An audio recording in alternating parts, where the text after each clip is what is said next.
चुनाव आयोग को ज्यादा इफेक्टिव बनाने के लिए और पॉलिटिकल पार्टीज में ज्यादा पारदर्शिता हो, उसको लेके कांग्रेस के वरिष्ठ नेता और लोकसभा सांसद मनीष तिवारी ने एक प्राइवेट मेंबर बिल इंट्रोड्यूस किया है सदन के अंदर, और इसके साथ साथ कुछ और विषय भी उठाए हैं। लेकिन पहले हम बात कर लेते हैं। मनीष जी, आपने एक प्राइवेट मेंबर बिल इंट्रोड्यूस किया है जो कहता है कि एक कमेटी का गठन हो जिसकी अध्यक्षता प्रधानमंत्री करें, अपोजिशन लीडर हों, सुप्रीम कोर्ट के जज भी हों। क्या मुख्य मकसद है, या आप ये मानते हैं कि जो मौजूदा चुनाव आयोग है वो कहीं ना कहीं कमजोर पड़ रहा है पॉलिटिकल पार्टीज की जो रेलिवेंसी उसको बनाए रखने के लिए? देखिए, जब जो चुनाव आयोग के अधिकारी हैं, जो कमिश्नर्स हैं, उनके चयन का एक ही प्रक्रिया चिन्हित की गई थी, तो वो समय कुछ और था और आज समय कुछ और है। और अगर आप लोकपाल के कानून को संज्ञान में लें, अगर आप सीवीसी के कानून को संज्ञान में लें, तो हर कानून में अब यह प्रावधान किया गया है कि जो इन पदों पर लोग बैठेंगे, उनकी जो नियुक्ति है, उनकी नियुक्ति एक समिति द्वारा होनी चाहिए, जिसमें विभिन्न जो राय है उनको व्यक्त करने का एक मौका होना चाहिए। तो इसीलिए सरकार की तरफ से प्रधानमंत्री, गृह मंत्री,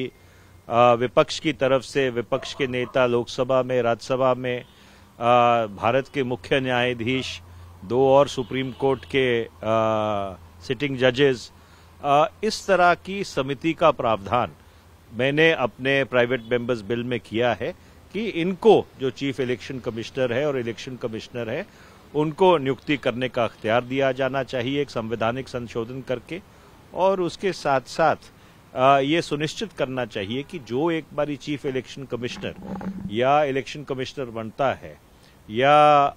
रीजनल इलेक्शन कमिश्नर बनता है, जो भारत में कभी बनाए नहीं गए हैं पर संविधान में उसका प्रावधान है, उनको इस पद के ऊपर रहने के बाद कोई सरकारी पद, कोई संवैधानिक पद, ना कोई राज्यपाल की कुर्सी, ना कोई उपराष्ट्रपति, ना कोई राष्ट्रपति का दर्जा, कुछ भी उनको नहीं मिलेगा, जिससे उनकी स्वायत्ता बनी रहे। इसके अलावा उसमें आपने जो और बातें भी कही हैं कि जितनी भी हमारे देश की पंजीकृत पॉलिटिकल पार्टीज हैं उसमें भी एक ट्रांसपेरेंसी रहे, इस काम को इलेक्शन कमीशन देखे। आपको लगता है प्रैक्टिकली ये पॉसिबल है? बिल्कुल पॉसिबल है। और अगर इस देश में एक इंडिपेंडेंट और ऑटोनमस इलेक्शन कमीशन होगा जिसके ऊपर लोगों का भरोसा हो, क्योंकि मैं किसी के ऊपर टोका टाकी नहीं करना चाहता, ना ही दोषारोपण करना चाहता हूं, पर आज की तारीख में जहां तक चुनाव आयोग का सवाल है, एक जरूर क्राइसिस ऑफ कॉन्फिडेंस और क्राइसिस ऑफ क्रेडिबिलिटी इस मुल्क में है उनको लेकर। तो अगर सही में एक ऑटोनमस इलेक्शन कमीशन हो, जिस तरह के इलेक्शन कमिश्नर एक टाइम पे टीएन शेषन हुआ करते थे, जिन्होंने इस देश की चुनाव प्रणाली को सुधारने में एक बहुत अहम भूमिका निभाई है, उस तरह के व्यक्ति अगर होंगे, और फिर जो